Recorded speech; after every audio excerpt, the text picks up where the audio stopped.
She walked into the bank she had founded, only to be doubted, challenged, and have security called on her simply because she wasn't wearing a suit and didn't look like a typical CEO. But what they didn't know was this: the woman they were facing wasn't just a customer. She was someone who could turn the entire system upside down. Madison Clark stepped into the lobby of Clark Financial's branch as the sun began to dip below the horizon. The late afternoon light cast long shadows across the marble floor. Her gentle footsteps echoed softly in the quiet space. She wore a cardigan sweater and white sneakers with slightly worn soles. No one paid attention to her, and that was exactly what she wanted. Today, Madison wasn't there as the bank's founder. She was just an ordinary customer, a middle-aged woman quietly entering the bank she had built from its very first brick. She didn't bring an assistant or call ahead. She wanted to see how things operated without the CEO title hanging in front of her. The transaction she needed was simple: withdraw cash from her personal account, something anyone could do on any given day. She didn't expect any trouble. Everything here, from the reception desk to the card machines, had once been approved and tested by her own hands. She approached the counter. The employee behind it, a young woman, didn't look up. She simply handed over a blank form and asked Madison to fill it out. Her voice was mechanical, no greeting, no eye contact. Madison gave a faint smile but said nothing. She took the pen and filled out the form. Name, account number, amount to withdraw, $5,000. Just enough to see how the employee would handle a customer not dressed to the corporate standard. She handed back the form and her ID. At that moment, the employee's gaze lingered briefly. A slight hesitation, a small twitch of her hand as she took the paper. It wasn't clear if it was surprise, suspicion, or fear. "Please wait a moment," the employee said, her voice suddenly lower, though still lacking any warmth. Madison nodded. No reaction. The employee stepped quickly to the back. A frosted glass door closed behind her. Madison stood still. Her hand rested lightly on the counter. The afternoon breeze slipped through the gap between the revolving door's panels outside. Nothing was obvious, but something felt off. Not with the system, but with the people. A faint premonition stirred in her chest, like a single off-key note in a familiar symphony. And she knew this quiet inspection might take her further than she'd expected. Madison didn't move. Jason Miller still held the paper in his hand, flipping it back and forth. A pointless gesture, a stalling tactic. "You say this is a personal account?" "Yes, it is. Have you ever made a transaction at this branch before?" Madison didn't answer immediately. Her gaze locked onto him. "I'm the one who cut the ribbon to open this branch." The air froze for a few seconds. Jason pretended not to hear, or not to understand. Maybe both. "We need to verify a few more details." Madison pulled out her phone slowly, deliberately. A click. The screen lit up. She aimed the camera straight at Jason. She said nothing. She didn't need to. No one stopped her. No one dared. Jason glanced at the screen. His hand froze for a split second. Then he regained his composure, but the camera caught the hard swallow that betrayed him.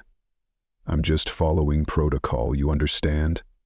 "I understand protocol very well," Madison said, her voice steady, but each word sliced through the air like a blade. "The question is, does this protocol apply to every customer or just when I walk in?" No one answered. No one needed to. She tilted the camera slightly to the side. The teller, Amy Roberts, flinched, lowered her head. "You've seen my ID, seen my account number, and you still don't believe I'm the account holder." Amy stayed silent, her lips pressed into a thin line. Her eyes darted away. Madison turned back to Jason. "Why did you call security to stand next to me?" Jason's eyes flicked to the corner of the lobby. The guard, tall, broad-shouldered, stood still as a statue, his hand tightened slightly. "Just to ensure. Order." "Order disrupted by whom?" Madison asked. Another beat of silence. No one answered. "Where are we standing, Jason?" "At Clark Financial." Who founded this bank? Jason didn't respond. His hand trembled slightly as he set the paper down. Madison took a slow step forward. The camera stayed on. I didn't come here expecting a red carpet. I didn't ask for special treatment. I came as any other customer would. She looked straight into his eyes. And I'm doubted, delayed, treated like a fraud just because I'm not wearing a suit, because I didn't bring a business card. Jason swallowed hard. She didn't flinch. You think you're in control here, Madison said, but in reality this camera is recording how a branch treats its own founder. Jason opened his mouth to say something, but Madison raised her hand, not to stop him, just a quiet gesture. I gave you a chance, a breath. Now, I'll let this footage speak for me. She didn't yell, didn't slam the table, didn't need to do anything. Because true power is when people know they're losing and can do nothing to change it. Madison still held the camera in her hand. The lens was no longer pointed at Jason Miller. It now panned toward the man in uniform standing not far from her. Broad shoulders, a walkie-talkie clipped to his belt, standing still as if he were part of the wall. You. Her voice dropped, cold, unhurried. Security. The man flinched slightly. I'd like to ask, why are you here? He glanced at Jason, a quick reflexive flick of the eyes. I was called over. Called over for what? Just to assist, if there's a situation. Madison tilted her head slightly. What kind of situation? There was no immediate answer. She pressed on, her tone even. Am I yelling? No. Am I causing a disturbance? No, ma'am. So what reason is there for a woman quietly withdrawing money to need you here? The air grew taut as a wire. The guard seemed to realize he was standing in the wrong place. I'm just following orders. From whom? He looked at Jason again. This time, he didn't hide it. Madison nodded faintly, a tiny smile sharp as a blade. I see.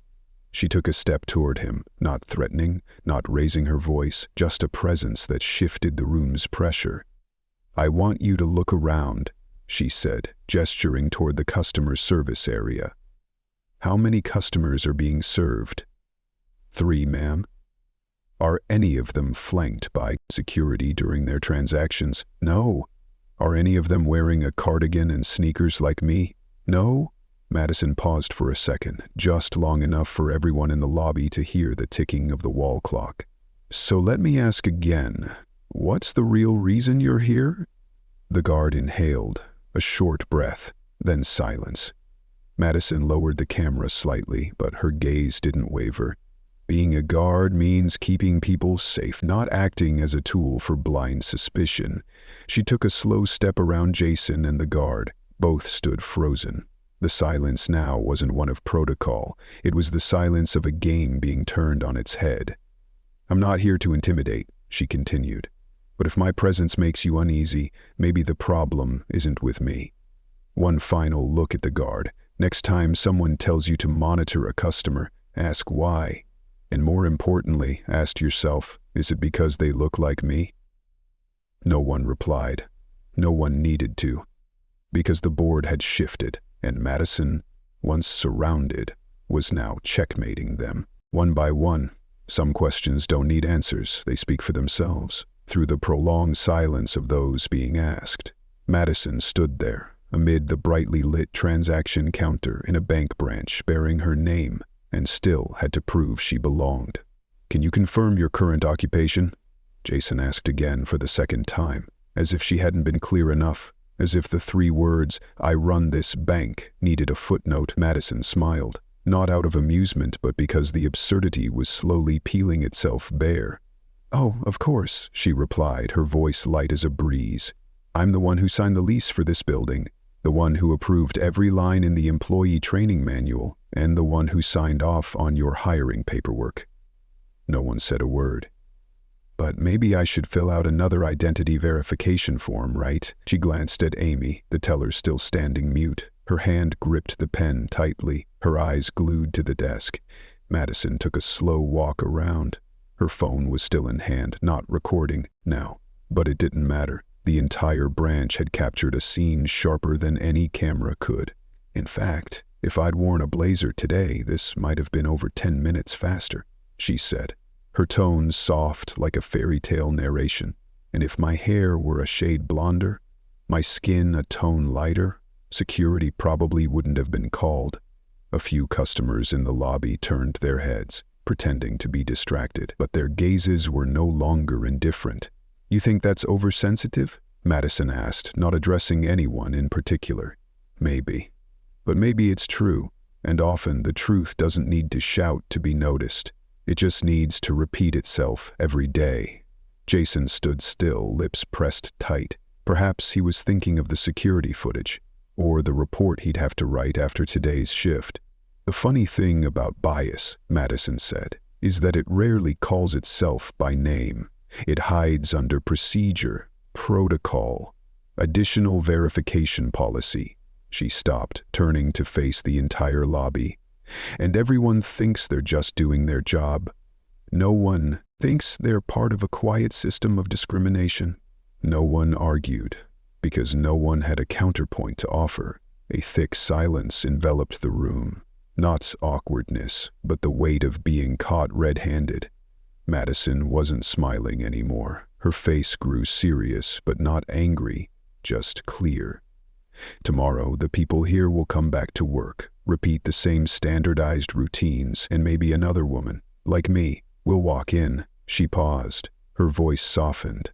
"The question is, will you see her as a customer or a threat?" No one spoke, but from now on they'd have to answer, in every glance, every gesture, every keystroke that followed, because Madison had just named what they'd tried to avoid: default bias, in a system that prided itself on fairness. Madison fell silent. She watched Jason Miller holding the withdrawal form, flipping it over, back and forth, as if something on it was wrong. There was nothing wrong except the way he looked at her, the way he still hadn't acknowledged her as the account holder. "You said you work in finance," Jason asked. "Once more."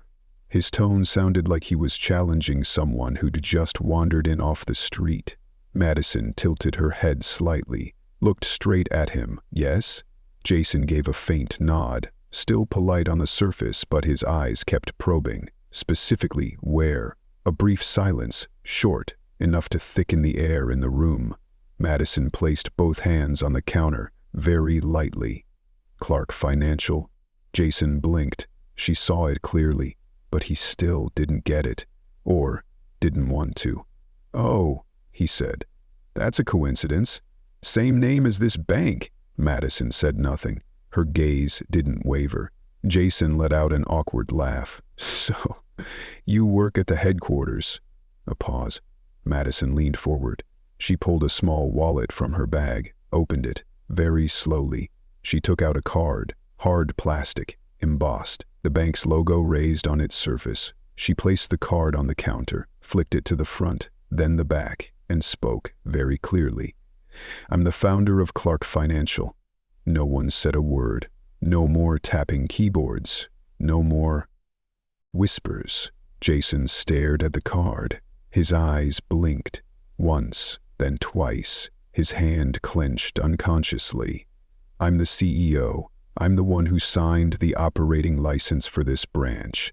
I'm the one who approved the design of the lobby you're standing in. I'm the one who signed off on the payroll that has your name on it." Each sentence, clear, not fast, not slow, just steady, like the beat of a drum about to explode. Jason took a breath, but he couldn't speak. Madison picked up the card, slipped it back into her wallet.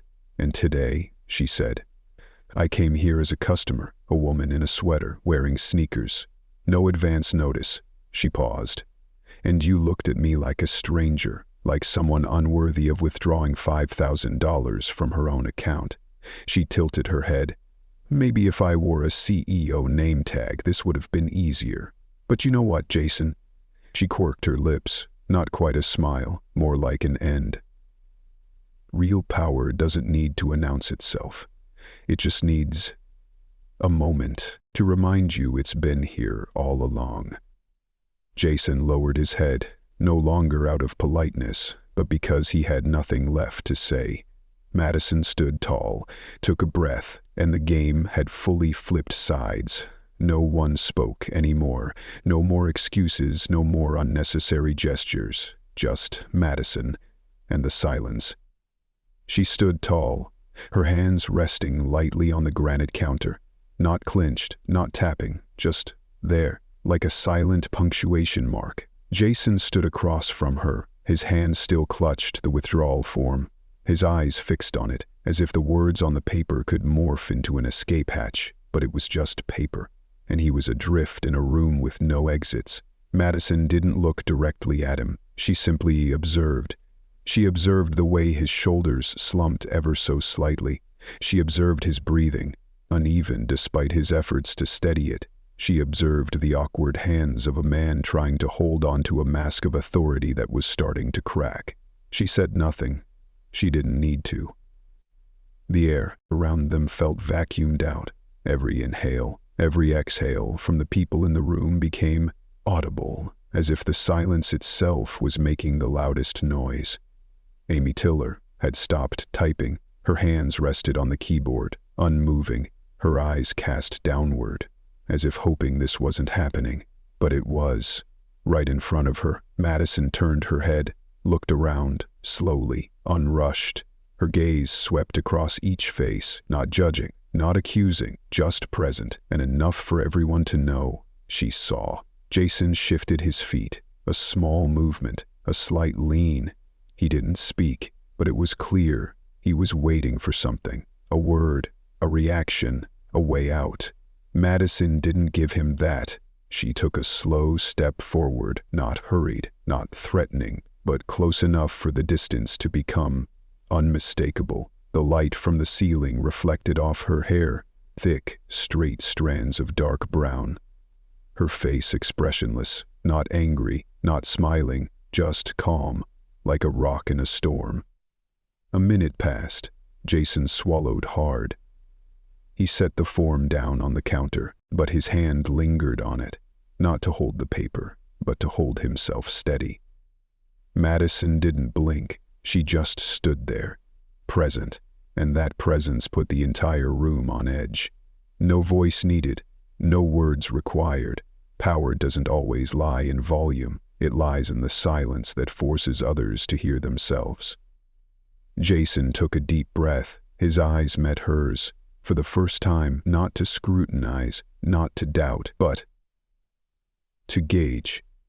He was trying to find the line, to see how far he was from being fully submerged. Madison tilted her head. Barely. No judgment, but enough for everyone to understand. He'd crossed that line, and now she didn't need to speak to make it known. Madison took a breath, light, then turned to face the entire lobby. The bank branch wasn't large. A few customers sat scattered. A few stood waiting for their turn. All had witnessed it, and all, as usual, remained silent. She looked directly at them, not with anger, not pleading, just looking, as if calling them to wake up. "I apologize for interrupting your afternoon," Madison began, her voice clear and steady, not a hint of a tremble. "I know many of you are here just to deposit money, withdraw cash, or handle a loan. My situation, perhaps, doesn't concern you." She paused for a second, long enough for every eye to fix on her. "But I'd like to ask you a question." She held up the ID she'd handed to the teller earlier, the same card, the same name. "If you walked in here with your ID, provided all the information, a spotless account history, and then were doubted, had security called, were asked to verify yourself a third, a fourth time, just because of how you look," her voice dropped lower, slower, "would you find that normal?" No one answered, but the eyes no longer avoided hers. No one wants to believe that a bank, a place meant to represent trust, could act with bias. But the danger of prejudice, she lifted her head, her gaze sweeping the room, is that it doesn't need malice to exist. It just needs silence. A deep breath. A slight nod, and silence is complicity. Madison took another step into the center of the lobby, no longer at the counter, no longer just a customer. She had become a voice. This story isn't just mine. It's the story of anyone who's ever walked into a room carrying enough proof, enough credentials, and still been deemed unworthy. An older woman in the corner nodded faintly. A young man set his pen down, stopping mid-write. Small movements, but noticeable. "I'm not standing here to claim I'm right," Madison said, her voice rising slightly. "I'm standing here to remind us that justice doesn't start in a courtroom. It starts in small rooms like this, in how we see each other, in who gets trusted, who gets questioned, who gets welcomed, and who gets scrutinized." Her eyes flicked back to Jason, the branch manager. His gaze darted away, then down. "And if I don't speak up today," she said, slowing her words, "who will be silenced tomorrow?" A question that needed no answer. The room seemed to hold its breath. Madison exhaled, for the first time, not out of exhaustion, but because she had handed the truth back to those who had seen it with their own eyes. Jason Miller finally spoke. "We were just following procedure." A simple sentence, solid as a shield, used to deflect accountability, excuse mistakes, and silence injustice. Madison nodded, lightly. "Procedure?" she echoed, her voice calm as if lecturing in a law classroom. "Then help me understand. Which procedure allows a branch manager to question a customer's identity despite having all the proper documentation?" Jason blinked. "When a withdrawal exceeds a certain threshold, we're entitled to request additional verification." "Exceeds a threshold?" Madison raised an eyebrow. $5,000? From a personal account with a six-figure balance? Jason didn't respond. Madison shifted her stance slightly. Her voice remained even, each word like a needle. "Did you request additional verification from the man in the suit who withdrew $10,000 at the counter over there?" "We didn't." "Did you call security when the blonde woman in the Louis Vuitton dress withdrew $8,000 this morning?" "No." "So, this procedure you're talking about," Madison tilted her head, "is it an objective system or a selective mask for subjective bias?" Jason fell silent. Madison took a gentle step toward the counter, placed her hand on the stone surface. "If a procedure is fair, it must be applied equally to everyone. Agreed?" Jason nodded, reluctantly. "Then if the same action, wearing a cardigan, withdrawing personal funds, results in only me being questioned, where does the fault lie? In the action, or in how the enforcer perceives the person performing it?" The question snapped shut like a verbal trap. No way out. Jason opened his mouth, then closed it again. No answer was safe. Madison nodded faintly, her gaze unwavering. "We love hiding behind the word procedure. But the truth is, procedure isn't meant to justify bias. It's meant to ensure consistency, which this branch failed to uphold today." She turned to face the entire lobby, then back to Jason. "You say you followed procedure, but answer honestly. If I'd been wearing a suit, carrying a leather bag, and had skin a few shades lighter, would you have acted the same way today?" Jason lowered his head. No answer, because every excuse, every justification had been stripped bare, and no procedure was thick enough to shield the truth that had been thrust straight into the heart of the matter. Madison stood tall, shoulders steady, eyes unblinking. No more questions were needed, no more proof required. The truth had lingered long enough for everyone to see, and clear enough that no one could turn away. She looked at Jason Miller, the branch manager, standing still like an old stone caught in a new tide. His hand rested loosely on the counter, no longer commanding, no longer in control. It was Madison who now dictated the rhythm of the room's breath. "Do you want to keep going?" Her voice rang out, low, firm like a morning bell in a quiet church. It didn't need volume, it just needed to hit the mark. Jason didn't answer. "I can stand here all day," Madison continued. "As long as I don't speak, the camera keeps rolling, every action, every glance. every hint of discrimination, every redundant question. She paused briefly, letting the ticking of the clock brush past his shoulder. Or, she tilted her head, I can walk out of here and send all this footage to internal compliance, then to the board of directors, then to the press. Not a threat, just a forecast. You're pressuring me, Jason murmured, as if grasping for an honorable exit. Madison gave a faint laugh, but there was no smile on her lips, only her gaze.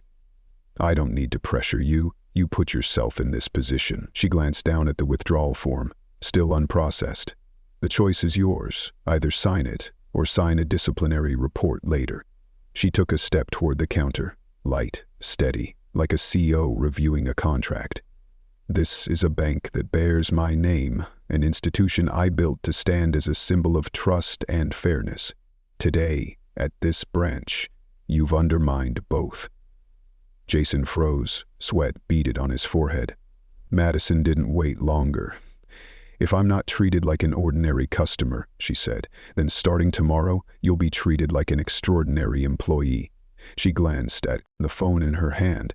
The screen still glowed, the recording interface still running. And I'm certain the media would be very interested to learn that a bank named after a woman of color refused to serve its own founder, all because her clothes were too casual. No one spoke. Amy, the teller, turned her face away. The security guard retreated fully to the corner of the lobby, and Jason could only lower his head, his hand trembling as he picked up the pen. Madison nodded. Process it, Mr. Miller. Complete the transaction. A stroke of the pen, a signature, a beep from the system. Transaction complete. But it wasn't just a financial transaction. It was a silent shift of power, one no protest could halt. Madison took the receipt, slipped it into her pocket. She didn't smile. She didn't need to.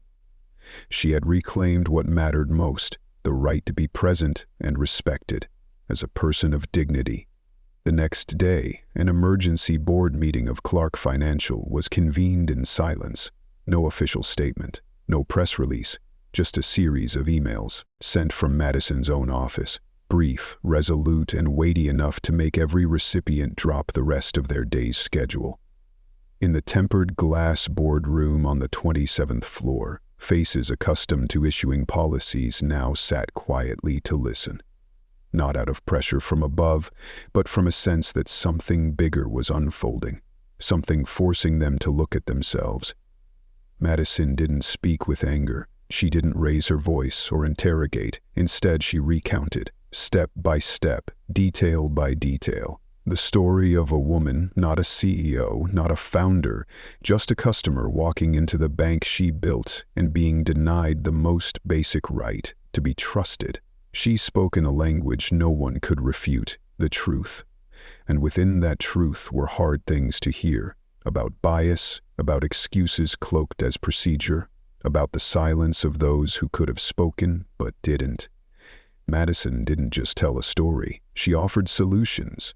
A new anonymous evaluation system would be rolled out, where any customer could report even the subtlest discrimination. Bias training would no longer be a checkbox, online course, but real, face-to-face dialogues, where every employee would confront scenarios as vivid as what she'd experienced. A reverse reporting mechanism would be established. Instead of employees being judged only by superiors, they'd also have the power to evaluate the organization's policies and operations. But above all, Madison demanded a shift in leadership mindset. Presence isn't a title, it's action. Those with power must be the first to step into discomfort, to take accountability, to change. No one objected. No one had the reasoning or the courage to dismiss her words, because everyone understood. This wasn't just a personal incident. It was a crack in the system, and today they faced a singular chance to mend it before it was too late. At the end of the meeting, Madison didn't issue orders. She left them with a question. If we ourselves don't feel safe in the system we've built, how can we expect others to trust it? The room fell silent. But within that silence, something stirred, like a door creaking open after years of being locked shut. That late afternoon, Madison stepped out of the Clark financial branch, the same one that just a day before had treated her like a stranger. No media team, no cheering crowd, just the last rays of sunlight stretching across the steps and a gentle breeze playing through her hair. She walked slowly, unhurried, each step steady, and behind her, the glass doors no longer reflected a cage of power, but mirrors where an entire system had just seen itself more clearly than ever before. But a terror who had pieces of entire people, and the sense of a cage of power but mirrors where an entire system had just seen itself more clearly than ever before. Nothing would be the same. Not because one woman had spoken up, but because she didn't walk alone. She had walked to clear the path. Today's story reminds us, true power doesn't lie in appearances, but in the courage to speak up and create change. Thank you for joining us on Millionaire and Heart Stories. See you again in stories that touch the heart and awaken the conscience.